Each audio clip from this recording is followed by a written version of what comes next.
एक मित्र ने कमेंट करके पूछा है, ऑल राउंडर लव्स यू ने, उनका इसी नाम से कमेंट है कि साधक की मानसिक तल पर सबसे बड़ी बाधा क्या होती है। जैसा कि आपने कहा है पिछली वीडियो में कि साधक को असली काम अपने मन पर ही करना होता है या करना चाहिए। तो ये एक तरह से बहुत ही अच्छा प्रश्न है साधना के जगत का, जिस पर कि हमें पूरी एक तरह से डिटेल में बात करनी चाहिए। और सभी मित्रों से मेरा निवेदन है कि इस वीडियो को अंत तक जरूर सुनें, क्योंकि तभी चीज़ें पूरी तरह साफ होती हैं पूरी बात सुनकर।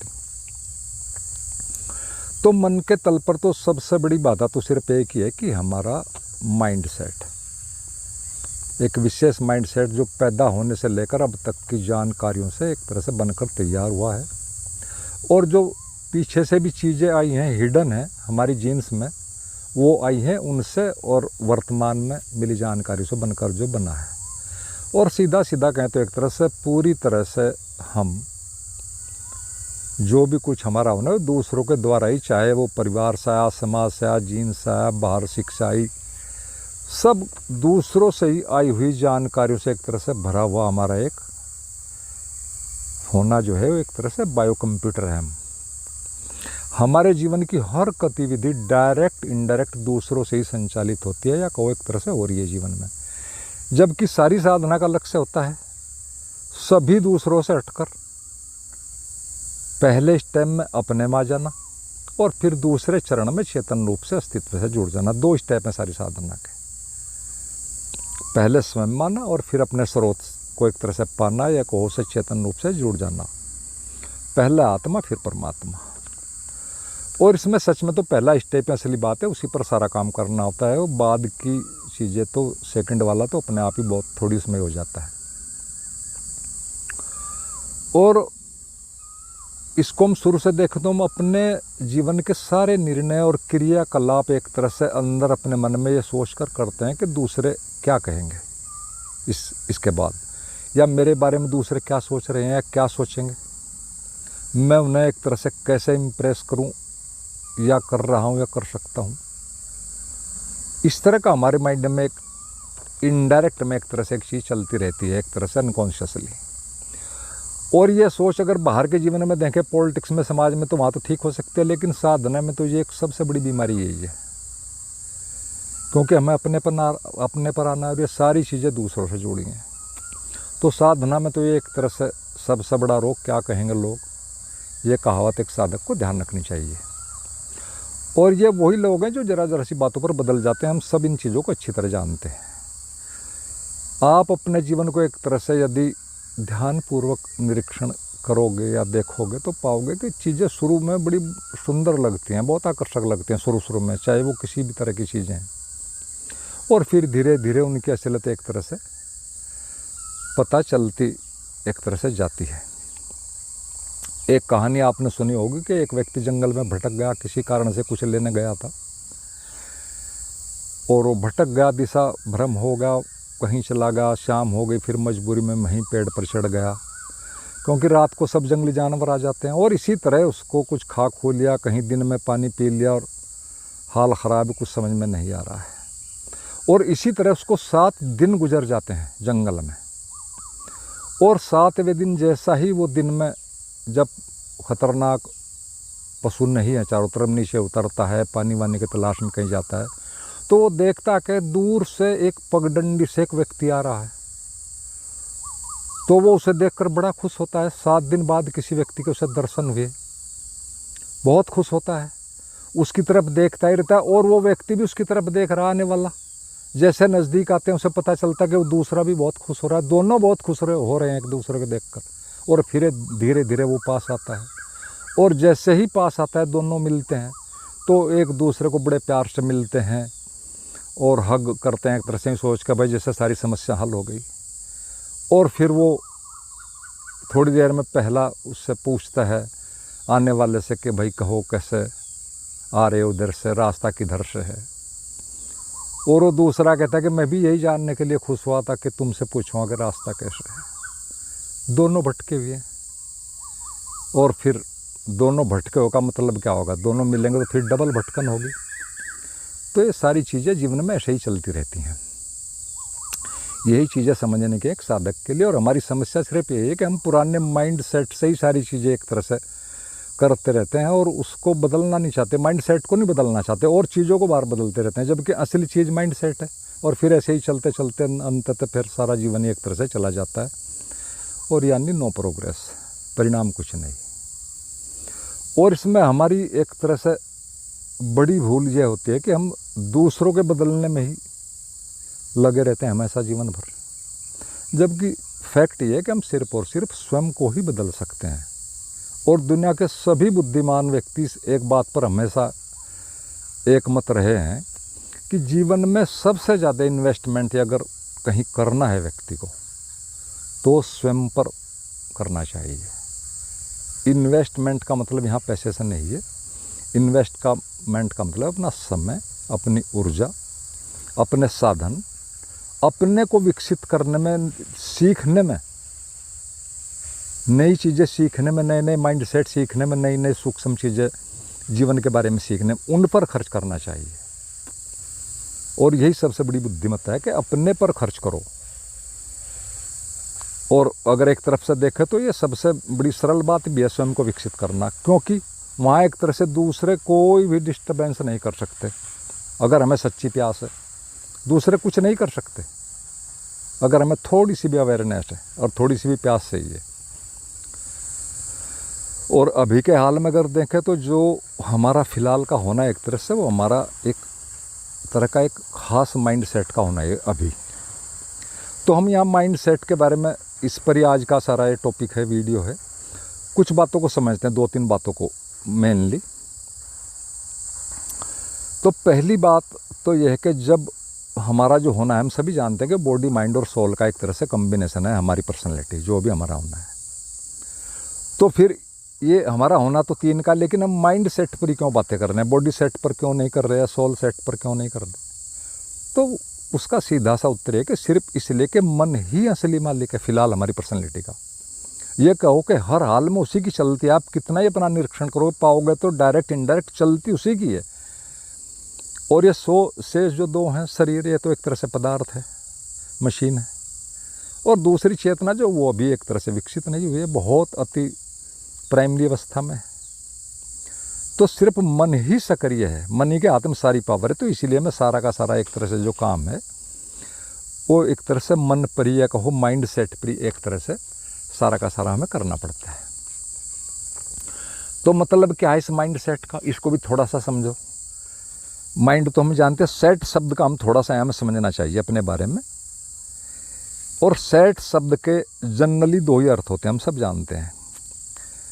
पहला सेट का शब्द तो यह है कि कोई चीज़ सेट हो गई या सेटल्ड शेप हो गई, यानी एक बना हुआ आकार हो गया जो कुछ करने या होने के बाद फाइनल हुआ है। एक तो सेट का ये अर्थ है, फाइनल सेटिंग। और दूसरा भी एक और अर्थ होता है सेट का। ये समझने के लिए मैं ये बातें कर रहा हूँ कि कुछ चीज़ों का इकट्ठा एक साथ होना या इकट्ठा होकर काम करना, एक तंत्र के रूप में, एक व्यवस्था के रूप में। जैसे एक सिंपल उदाहरण समझते हैं, एक बर्तनों का सेट है। तो बर्तनों के सेट में क्या होगा, थाली, गिलास, कटोरी वगैरह वगैरह, ट्रे, चम्मच, सब चीज़ें हैं।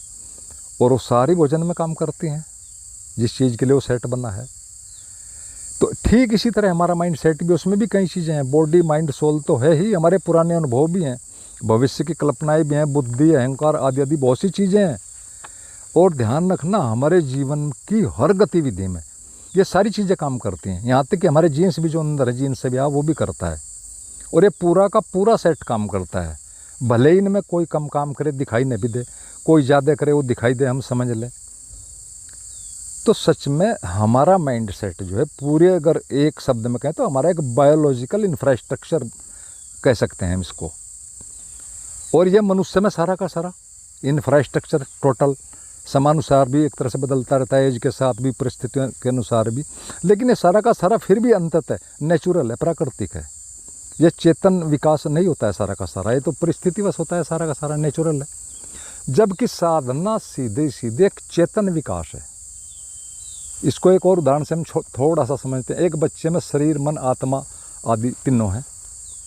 सभी कुछ है, फिर सारा का सारा बदल कर उसी का सारा सिस्टम एक युवक जैसा हो जाता है, फिर बाद में एक वृद्ध जैसा हो जाता है। लेकिन यहाँ पर यदि हम देखेंगे बाहर से तो बॉडी, माइंड और सोल ये एक तरह से क्वांटिटी में तो बदल रहे हैं बाहर से देखने में, लेकिन क्वालिटी में नहीं।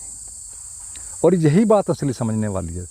इसको दूसरे ढंग से समझें तो तीनों की एक अपनी अपनी उम्र है। समय के साथ साथ शरीर की उम्र बढ़ती जाती है, हमें दिखाई देती है। मन की भी उम्र कुछ बढ़ जाती है, यानी कुछ जानकारियाँ कहो या कुछ उसकी चीज़ें बढ़ जाती हैं, समझने की शक्ति तो वो भी कुछ बढ़ती है। लेकिन चेतना की सामान्य रूप से एक तरह से नहीं बढ़ती है। यह बढ़ती भी है तो उसी डायरेक्शन में बढ़ती है, यानी क्वांटिटी में बढ़ती है, क्वालिटी का कोई तीनों में चेंज नहीं है। और चेतना की उम्र से क्या मतलब है, थोड़ी बहुत बढ़ गई लेकिन उससे तो काम नहीं चलता, हमें तो पूरा माइंड सेट होल बदलना है सारा का सारा। तो चेतना की उम्र से हमारा अर्थ है एक तरह से होश, संवेदनशीलता और प्रज्ञा। इन तीनों का जो कॉम्बिनेशन है वो भी समय के साथ साथ बढ़ना चाहिए। ये एक तरह से उसकी ये मेन चीज़ें हैं, उसकी उम्र की कहो, विकास की कहो, कुछ भी ना हम कह सकते हैं। और चूँकि चेतना यह हमारी सोल है, हमारे जो मूल है वो एक प्राकृतिक तत्व नहीं है, प्रकृति से निर्मित नहीं है। इसीलिए इसकी उम्र बढ़ाने के लिए साधना करनी पड़ती है। दो चीज़ें तो अपने आप बढ़ जाएंगी, बॉडी माइंड, लेकिन इसके लिए तो साधना करनी पड़ेगी। और साधना का मतलब क्या है कि प्रकृति प्रवाह से अलग कुछ करने और पाने का एक तरह से प्रयास, सचेतन प्रयास। और सारा प्रयास दृश्य रूप से मन और शरीर के द्वारा ही किया जाता है, और कोई विकल्प नहीं है। और इनमें भी असली बात होती है कि अपने लक्ष्य के अनुसार अपने माइंड सेट का बनाना, उसको निर्मित करना, जो कि एक तरह से धीरे धीरे होशपूर्वक चलकर ही बनता है। और फिर जैसा हमारा माइंड सेट बनता है या बदलता है, ठीक उसी तरह से फिर ये सारा जगत हमारे लिए बदल जाता है। जिस टाइप का माइंड सेट बदलेगा उसी की अक्षमता के अनुसार हमें इस जीवन में, नेचर में, ब्रह्मांड में, अस्तित्व में सूक्ष्म चीज़ें फिर दिखाई पड़नी शुरू हो जाती हैं। सारा उसके हिसाब से दिखाई देगा या अनुभव होगा जो भी है। और बाहर से तो देखें तो ये जगत तो एक ही है। अगर हम भौतिक अर्थों में भी समझें, बाहर से जिन चीज़ों को हम साफ साफ समझ सकते हैं, बाहर से ही देखो आप, ये जगत तो एक ही, सबके लिए दुनिया भी एक ही, सारी चीज़ें एक ही हैं। लेकिन एक साधक भी इसको देख रहा है, एक राजनेता भी देख रहा है, एक वैज्ञानिक भी देख रहा है, एक कवि, एक शायर वो भी देख रहे हैं, एक व्यवसायी भी देख रहा है, एक धनी भी देख रहा है, एक चोर भी, एक आतंकवादी भी, आदि अनेक तरह के माइंड सेट वाले लोग इसको अपने अपने ढंग से देखते हैं और फिर से यूज करते हैं, एक होश के अंदर करते हैं जो भी न करना है, जबकि ये सब एक ही है। तो कहने का मतलब है कि माइंड सेट बदलते ही सारी दुनिया बदल जाती है। हमें ये बात सबसे पहले अपने अंदर पूरी की पूरी एक तरह से सेट कर लेनी है कि सारा खेल माइंड सेट का है। अंगुलीमाल की कहानी आप सब ने सुनी होगी। वो इतना दुर्दांत व्यक्ति था कि बड़े बड़े राजा और बड़े बड़े एक तरह से वीर बहादुर लोग उसके सामने जाने से बचते थे। उसने 1000 लोगों की उंगलियां अपने उसमें पहन रखी थी। लेकिन जैसे ही अंतिम क्षणों में जब उसका वो जो संकल्प था पूरा होने का, वो बुद्ध के संपर्क में आ गए, बुद्ध उनके पास चले गए, सब ने वो पढ़ी है। और वो आदमी पूरा का पूरा 180 डिग्री पर बदल गया, कहाँ कितना भयंकर। और फिर बुद्ध के साथ वो दीक्षा भी ली और शहर में, नगर में गए और सड़कों पर पड़ा है, लोग पत्थरों से मार रहे हैं लेकिन कोई रिएक्शन नहीं है। आदमी सिर्फ अंदर से बदलते सब बदल जाता है। तो मेन बात हमारा माइंड सेट है, इस पर हमें एक साधक को बहुत बारीकी से एक तरह से सोचना चाहिए। और फिर एक कॉमन बात है, वो तो हम सभी एक यूनिवर्सल है, हम सभी चीज़ को समझते हैं, वो तो अपना काम करता ही रहता है कि जैसी दृष्टि वैसी सृष्टि। और आप देखते सोचते फिर उसी तरह से महसूस करते हैं। जैसी हमारी अंदर से दृष्टि बदलेगी, सारी चीज़ें उसी हिसाब से फिर हम महसूस भी करने लगे, देख भी करो, और धीरे धीरे फिर हम वैसा ही हो जाएंगे। दृष्टि बदलनी है, सृष्टि नहीं बदलनी है। सृष्टि तो अपने आप बदल जाएगी, सृष्टि तो हमारे हिसाब से दिखाई देती है, सृष्टि तो एक ही है। तो एक साधक को मेरा कहने का अर्थ है कि बड़ी सावधानी से, सजगता से एक तरह से चलना होता है, अपना ही एनालिसिस करना पड़ता है, अपने ही ऊपर काम करना पड़ता है। और ये सारा का सारा हमारा जो काम है साधना में, एक तरह से मन पर और सूक्ष्म शरीरों पर ही सारा का सारा एक तरह से करना होता है।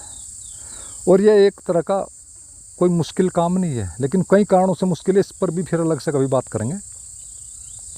उपनिषदों में एक बात बड़ी साफ कही गई है कि यह जो है एक तरह से ये बहुत सरल है आत्मज्ञान, और सर्वाधिक कठिन है। दो चीज़ें एक साथ ही कही गई उपनिषदों में, इसी तरह के सूत्र हैं। वो कहते हैं कि सरल से सरलतम है, कठिन से कठिनतम है। और सरल इसलिए है, पूरी बात तो काफ़ी सूक्ष्म है।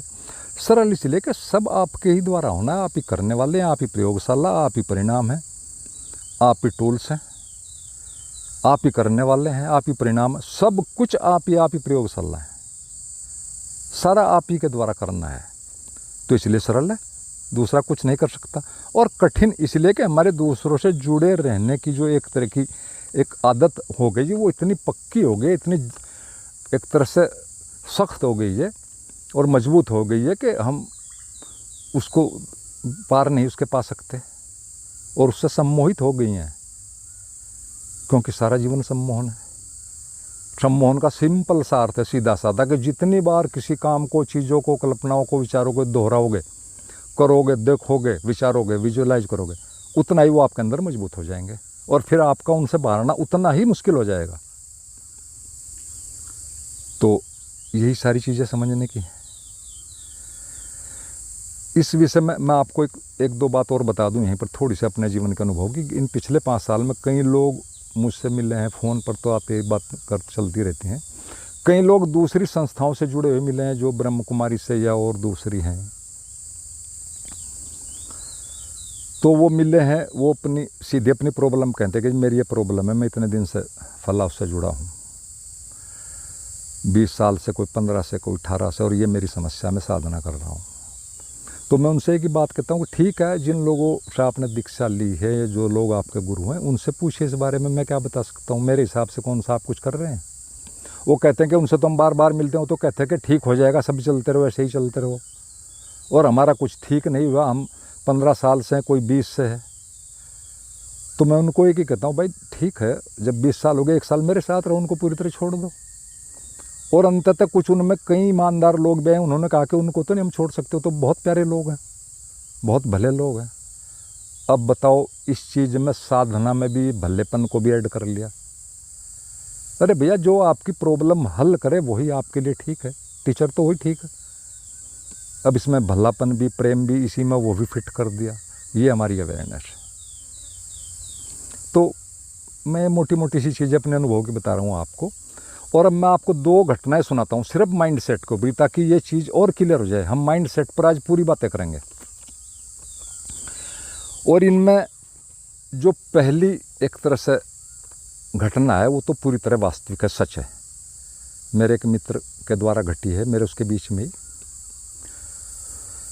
तो इसलिए वो तो पूरी तरह प्रामाणिक है, पिछले 5-7 महीनों में ही घटी है। और दूसरी जो है वो एक तरह से कुछ सही भी, सच भी हो सकती है, और एक चुटकला भी हो सकता है, लेकिन वो भी बहुत समझने जैसी चीज़ है। तो मैं पहली के ऊपर एक तरह से बताता हूँ। मेरे एक मित्र हैं, वो विदेश में कई वर्ष से, 3-4 वर्ष से मेरे से जुड़े हैं, और वो मुझे अपनी हर चीज़ शेयर करते रहते हैं, ध्यान भी कर रहे हैं, मेरे से टिप्स भी लेते हैं, और बहुत अच्छे साधक हैं, एक तरह से बहुत सेंसिटिव हैं, बहुत गहराई तक चीज़ों को जाना है उन्होंने, ध्यान संबंधी। वो एक फैक्ट्री में काम करते हैं, एक तरह से कर्मचारी हैं उस फैक्ट्री में, और उस फैक्ट्री के मालिक की जो एक तरह से बेटी है, उनसे उनका कुछ लव अफेयर हो जाता है, होता है, थोड़ी थोड़ी बातें चलती हैं, और वो भी उसमें पूरे एक तरह से पूरा प्यार करने लगते हैं। और बातें होते होते वो व्यक्ति जो मेरे मित्र हैं, उनको मेडिटेशन, मोक्ष और ये बातें बताते हैं। वो लड़की साफ कहती है कि मेरा इनमें कोई इंटरेस्ट नहीं है, लेकिन वो जिद में है, वो उससे बड़ा ये कहते हैं कि मैं स्पिरिचुअल लव करता हूँ, वो उसको वो बातें सिखाने की जिद में है। अब वो इतना नहीं समझ पा रहे। मैंने उनको पहले ही दिन कहा था, भैया आपके उनके माइंड सेट में बहुत ज़्यादा अंतर है, उनके यहाँ इस तरह की मोक्ष वगैरह की बातें नहीं चलती है। तो इंडिया में तो गाँव में भी किसी से पूछोगे, अनपढ़ आदमी को वो भी कहेगा मोक्ष भी होता है, बहुत सागर तरना भी होता है, इस तरह की सारी चीज़ों सब परिचित हैं। भले कोई कुछ कर रहा है ना करे, वो एक अलग मैटर है, लेकिन उनमें तो ईसाइयों में तो एक तरह से वहाँ तो संडे रिलीजन है, संडे में जाओ चर्च में, बात ख़त्म हो गई। लेकिन वो अपनी बात पर अड़े हैं और लड़की ऑनेस्ट उसने शुरू में ही कह दिया कि मेरा इसमें कोई इंटरेस्ट नहीं है, और उनके अंदर वो खींचातानी एक तरह से चल रही है।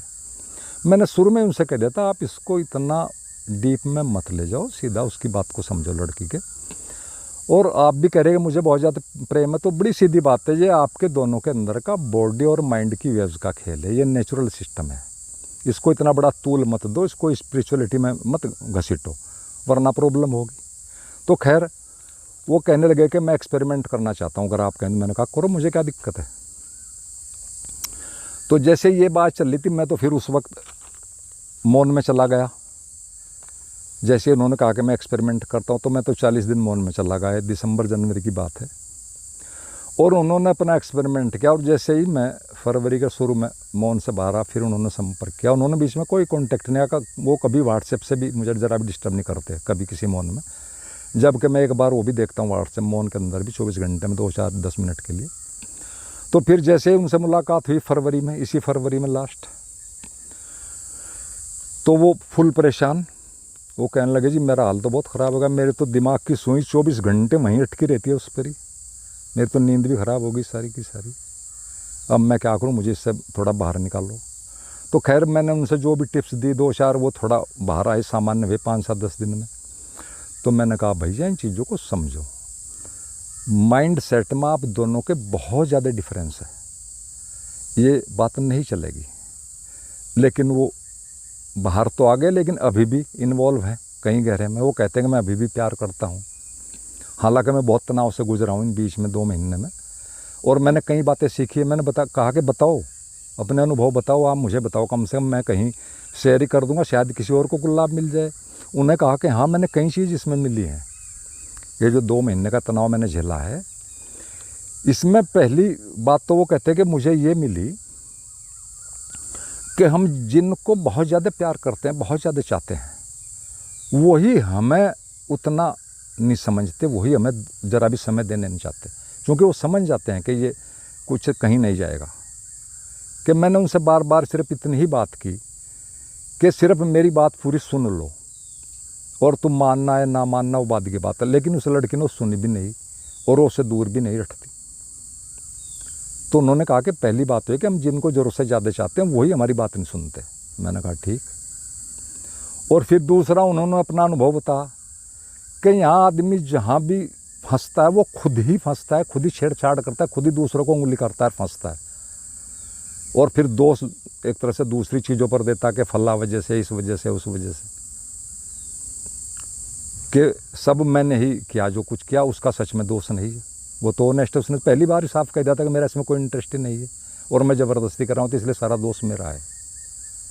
मैंने कहा वेरी गुड। और ये बात तो एक बार ओशो ने भी एक चुटकुले में कहीं कही थी कि वो चूहेदानी किसी चूहे पर इनविटेशन कार्ड नहीं भेजती कि आओ मेरे यहाँ, चूहा अपने आप ही आता है, अपने आप ही फंस जाता है। तो उन्होंने 2 बातें बात बताई। तीसरी एक और बात उन्होंने बताई कि सच में ही आदमी एक तरह से कष्टों से गुजर कर अपने अनुभव से, अपनी ठुकाई हो कर ही कई बार में जाकर सीखता है। दूसरों के बताने से कुछ नहीं सीखता, न शब्दों से सीखता, न पुस्तकों से। जब तक वो खुद उसमें नहीं गिरता मुसीबतों में और फिर नहीं समझता, उनमें से नहीं निकलता बार बार, तब तक उसमें सुधार आता ही नहीं। मतलब क्या कि अपने ही अनुभव काम करते हैं, दूसरों के अनुभव तो बड़ा मुश्किल से काम करते हो। तो बहुत सेंसिटिव लोग होते हैं, बहुत जीनियस लोग होते हैं जो दूसरों के अनुभव से सीखते हैं। तो आदमी सारा अपने ही अनुभव से सीखता है, और वो भी एक बार में नहीं, कई बार में। तो ये बता, उसने एक और बात बताई तीसरी, कि मुझे आश्चर्य ये हुआ कि वो कभी कुछ फालतू नहीं बोलती लड़की, और मैं फालतू भी उसको बक देता हूँ जो नहीं मुझे शब्द कहने चाहिए, और फिर मैं शाम को उसको वो मैसेज वगैरह भी देता हूँ। तो वो बिल्कुल एक तरह से कॉन्फिडेंट है कि मैं कहीं नहीं जाऊँगा। मैं गुस्सा करती हूँ, वो ज़रा भी गुस्सा नहीं करती, वो कॉन्फिडेंट है कि ये कहीं नहीं जाएगा, यानी वो मेरे अंदर की सब बातें समझ रही है। मैंने कहा भाई यही चीज़ें समझने की है, देखो यही चीज़ें समझने की हैं जीवन में। तो उन्होंने कई बातें इस तरह की बताई। वो एक तरह से मेरे प्रति तो पूरे बहुत ऑनेस्ट हैं, सारी चीज़ें बताते हैं, मैं उनको बताता भी रहता हूँ, सारी टिप्स भी देता रहता हूँ।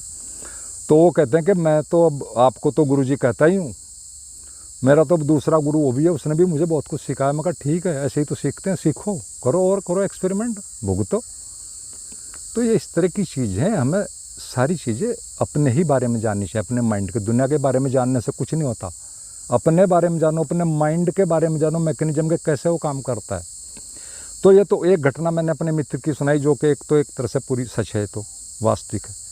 एक और घटना मैं दूसरी सुनाता हूँ, उसमें से भी हम कुछ माइंड सेट के ऊपर चीज़ें निकालेंगे और बात करेंगे। और वो दूसरी जो घटना है वो सच भी हो सकती है, मैंने बहुत पहले कहीं पढ़ी थी, और वो चुटकला भी हो सकता है। मनोविज्ञान के जगत में, जो मनोविज्ञान के एक तरह से ये क्षेत्र है, फील्ड है, इसमें हर फील्ड में चलती रहती हैं कुछ ना कुछ मजाक, जोक्स। तो वो इस तरह की है कि कुछ मनोवैज्ञानिकों ने एक रिसर्च की ठानी, जबकि सभी वैज्ञानिक रिसर्च करते हैं, लंबे लंबे वर्षों तक करते हैं, 20-20, 30-30 साल तक करते हैं। तो उन्होंने एक रिसर्च की, एक टीम ने मनोवैज्ञानिकों के, कि भाई हम इस पर शादी पर रिसर्च करेंगे कि शादी के जो अनुभव हैं, उनके रिसर्च में जो तथ्य निकल कर आते हैं, फैक्ट्स, वो क्या क्या हैं।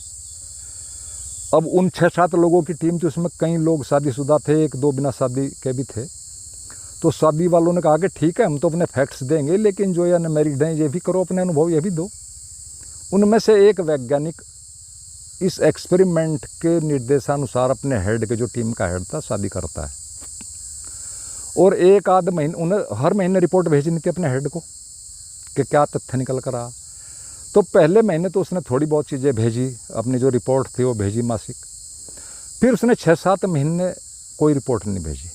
6-7 महीने बाद हेड ने उसको फ़ोन किया कि भैया आप रिपोर्ट नहीं भेजने, रिपोर्ट भेजो ना, 6-7 महीने में शादी करने के बाद क्या फैक्ट से निकल कर आए, क्या चीज़ें आपने महसूस की, जो फैक्ट हैं, बिल्कुल तथ्य हैं। तो उस मनोवैज्ञानिक ने जो बात भेजी अपने हेड को 7 महीने बाद, वो बड़ी अजीब थी। उसने ये भेजा कि सर, मैं तो अभी ये भी भूल चुका हूँ 7 महीने बाद कि मैं किसी रिसर्च पर काम कर रहा हूँ, किसी मनोवैज्ञानिक रिसर्च पर काम कर रहा हूँ, शादी पर रिसर्च कर रहा हूँ। मैं तो ये बात ही पूरी तरह भूल चुका हूँ, अब मैं क्या रिपोर्ट दूँ। तो ये बात हंसने की भी है, लेकिन उसने सच बोला। वैज्ञानिकों की यही खूबी होती है कि पूरी तरह फैक्ट पर बात करते हैं, सच बोलते हैं। इसीलिए तो विज्ञान इतना प्रोग्रेस करता है कि वहाँ गोलमोल बातें चलती नहीं, तथ्य चलते हैं। तो उसने साफ कहा कि मैं तो ये बात ही भूल चुका जो आप मुझे पूछ रहे हैं, मैं तो इतना इसमें इन्वॉल्व हो गया इस मामले में, सारे के सारे में। तो इसमें से भी हम 2-3 बातें समझते हैं माइंड सेट के बारे में सिर्फ, क्योंकि हम सारी की सारी चीज़ें माइंड सेट पर बातें कर रहे हैं आज। तो इसमें देखो, इस घटना में, ये घटना हमें वैज्ञानिक वाली क्या सिखा सकती है, अगर हम इसका बारीकी से विश्लेषण करें तो। हमारे जो माइंड सेट है उसके बारे में इसमें कई चीज़ें निकल कर आती हैं। पहली बात तो ये देखो कि यह एक बुद्धिमान वैज्ञानिक है, और न केवल वैज्ञानिक, मनोवैज्ञानिक है। मन के बारे में सब जानते हुए भी फिर भी फंस जाता है। रिसर्च कर रहा है, जानबूझकर सारी चीज़ें कर रहा है, कोई एक्सीडेंटल कुछ नहीं हो रहा है, और फिर भी फंस जाता है। इसका कारण क्या है? इसके 3 कारण हैं। यहाँ पर तो पहला ही कारण है, लेकिन हम 3 जो आदमी की इंस्टिंक्ट है मेन, हम सब ने पढ़ी है, उनका ही यहाँ पर काम कर रहा है माइंड सेट, पुराना माइंड सेट। 3 हमारी बेसिक इंस्टिंक्ट्स हैं, भोजन, सेक्स और आवास। हम सब जानते हैं, हर जीवधारी की मेन है, इनके बिना जीवन नहीं चलता। और आदमी जब भी फंसता है, वो कुछ भी कहे, घूम फिर कर इन 3 में ही फंसता है, चाहे वो कुछ भी कहता रहे, क्योंकि हमारा सारा जीवन इन 3 का ही विस्तार है, और सब फालतू की बातें हैं। लेकिन समस्या यहाँ कर आती है कि हम तथ्यों की भाषा में देखकर हम जो जीवन में बातें करते हैं फालतू, वो बहुमत द्वारा जो प्रसारित चीज़ें होती हैं, उनके मापदंडों के हिसाब से जीवन को देखते हैं, लोगों द्वारा प्रसारित चीज़ों से। यानी फिर वही बात के जीवन दूसरे, हमारा जीवन दूसरे वो कर रहे हैं हैंडल। तो अब हम इन 3 इंस्टिंक्ट के बारे में यहाँ पर देखते हैं कि कैसे इसमें काम किया है इन्होंने। पहली बात ये है, इसमें पहली इंस्टिंक्ट है भोजन। तो सही बात है कि भोजन हमारे जीवन का सबसे पहला और अनिवार्य तत्व है, लेकिन माइंड सेट हमारा इस भोजन के बारे में क्या है उसको थोड़ा समझते हैं। और वो फैक्ट ये है, सारी मेडिकल साइंस के अगर आप रिसर्च करोगे बीमारियों की उनकी देखोगे तो उसमें एक बात तथ्य निकल कर आएगा कि हम हमेशा ही ज़्यादा भोजन लेते हैं, अधिकतम लोग ज़्यादा ही लेते हैं। और उसका कारण क्या है? अगर आप पीछे जाओगे वैज्ञानिकों से पूछो, वो कहेंगे कि हमारे जो पूर्वज थे उनको भोजन की कमी से बहुत जूझना पड़ा, और उन्हें जब भी कभी भोजन पूरा मिलता था, कभी अचानक से एक्सीडेंटली, तो ज़्यादा से ज़्यादा एक तरह से ठूंसते थे। और वही आदत जीन्स के द्वारा आज तक हमारे अंदर चल रही है, हालांकि भोजन की समस्या जरा भी नहीं है। तो यह एक प्राचीनतम माइंड सेट है जो अभी तक हमारे अंदर मौजूद है और पीढ़ी दर पीढ़ी जीन्स के द्वारा एक तरह से आता रहता है। और वर्तमान तथ्य तो यह भी है, इसी के कारण कितनी गड़बड़ियाँ होती हैं, इस ज़्यादा खाने के कारण ही। मेडिकल साइंस के सभी जो लोग हैं वो सब जानते हैं, हम सब भी रोज़ पढ़ते हैं, सुनते हैं, इधर उधर सारी बातें कॉमन है कि जितने लोग दुनिया में भूख से मरते हैं, ठीक उतने ही अधिक भोजन से लेने से जो पैदा बीमारियां होती हैं उनसे मरते हैं। यानी ओवर कैलोरीज से जो पैदा बीमारी होती है उनसे मरते हैं। लेकिन आदत, प्राचीनतम आदत, माइंड सेट, जिसके बारे में हम कॉन्शियस भी नहीं, हमें पता भी नहीं है, पुराना चला आ रहा है सारा का सारा। तो ये भोजन की एक चीज़ थोड़ी माइंड सेट को समझने के लिए मात्र। एक दूसरी चीज़ पर आते हैं, सेक्स। आदमी कितनी भी चरित्र आदि की बातें करे, लेकिन वह किसी न किसी ढंग से सेक्स से रिलेटेड चीज़ों में डायरेक्ट इनडायरेक्ट एक अधिसंख्यक मात्रा में, कहो एक तरह से, सबकी बात नहीं, अपवादों पर मत जाना, अधिसंख्यक मात्रा में जो मनुष्य हैं संसार के, वो उसमें कहीं न कहीं उलझे ही रहते हैं एक तरह से। और चूंकि ये आदमी की मेन इंस्टिंक्ट है, भोजन से भी पहले सारा हमारा निर्माण सेक्स के द्वारा ही हुआ है। तो समस्या वहाँ से नहीं है, समस्या सिर्फ क्या है, फिर वही बात है कि दूसरों ने इसमें गड़बड़ कर दी है। सेक्स तक कोई प्रॉब्लम नहीं है, लेकिन उसमें जो फिर पाखंड होते हैं और झूठ चलते हैं, बेमतलब की बातें चलती हैं और बेमतलब की भावनाएं चलती हैं, काल्पनिक संसार चलते हैं, सब गड़बड़ वहाँ आती है। नहीं तो सेक्स अपने आप में एक बिल्कुल नेचुरल प्रक्रिया है, लेकिन इसमें भी सारे पाखंड चलते हैं। हम तथ्यों को न स्वीकार करके पाखंडों को स्वीकार करते हैं, झूठ की चीज़ों को स्वीकार करते हैं। और बातें तो बहुत हैं, मैं सिर्फ एक ही बात कहता हूँ, मुझे बड़ा उसको जब पूरी डिटेल में मैंने उसकी स्टडी की कई जगहों से, तो बड़ा आश्चर्य हुआ। और तो सब आप देखते हैं जो करते हैं आध्यात्मिक लोगों की बात, गांधी जैसे लोग भी बुढ़ापे में ब्रह्मचर्य के नाम पर ऐसी उल जलूल प्रयोग करते हैं जो ना कभी पहले दुनिया में ना हुए, ना उनका कोई मतलब है। उनको पढ़कर भी आश्चर्य जगत होता है एक तरह से, और कह रहे हैं कि ये सत्य के प्रयोग हैं। और सारी कहानी पढ़ो, उनके इंटरव्यूज पढ़ो उन लड़कियों के, उनके सारी चीज़ें, तो आप आश्चर्य में जाएंगे। बहुत चीज़ें इसमें इतनी अजीब हैं। मेरा कोई गांधी से ना कोई पॉलिटिकल बात नहीं कुछ, मैं कहता हूँ कि इतने प्रसिद्ध लोग भी सत्य के साथ प्रयोग कर रहे हैं और काम क्या कर रहे हैं। और उसने तो यहाँ तक कहा इस सेक्स के विषय में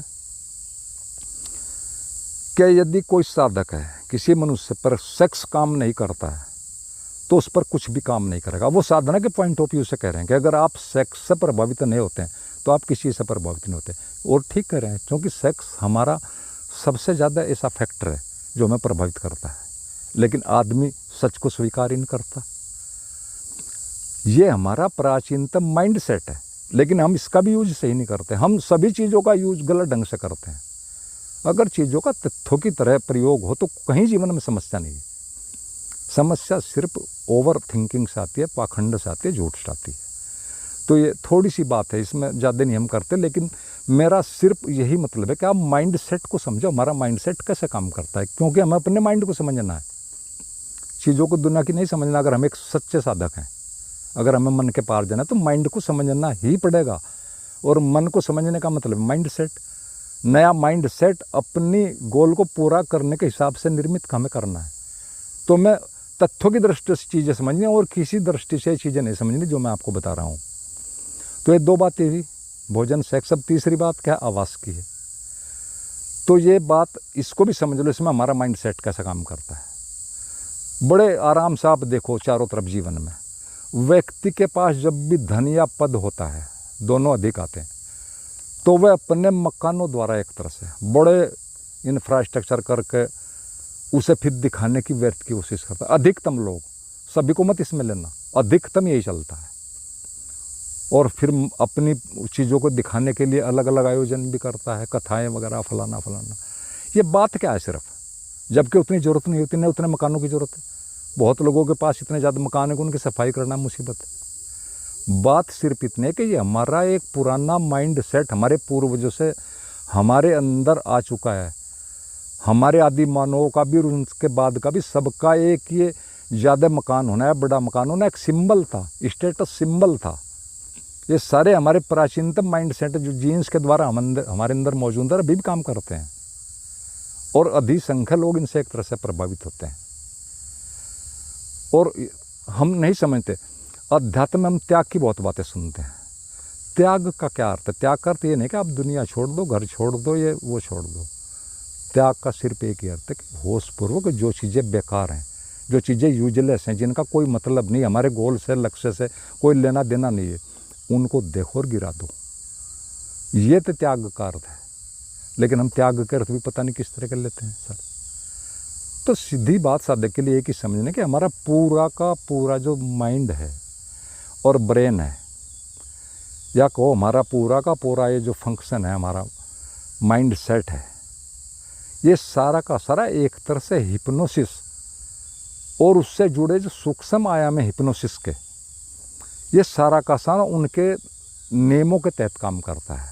अतः मैं इन चीज़ों को समझना योग अपने मन को, उसके काम करने के ढंगों को, यदि हमें मन से मुक्त होना है तो ये सिर्फ थोड़ी सी बातें मैंने माइंड सेट के ऊपर कही, थोड़ी चीज़ें साफ हुई होंगी तो आशा है कुछ क्लियर हुई होंगी बातें। फिर भी यदि कोई मित्र कुछ और पूछना चाहे, कहना चाहे तो पूछ सकता है, फ़ोन करके, कमेंट कैसे भी पूछ सकता है कुछ भी इस विषय में। मैं तो सिर्फ यही चीज़ें कर रहा हूँ कि जो हमारी असली चीज़ें हैं मैं उनको जानना चाहिए एक साधक को। और आप लोगों ने सुना, आपका बहुत बहुत हृदय से धन्यवाद। और अंत में सभी मित्रों को एक तरह से मेरा बहुत ज़्यादा हृदययुक्त प्रणाम।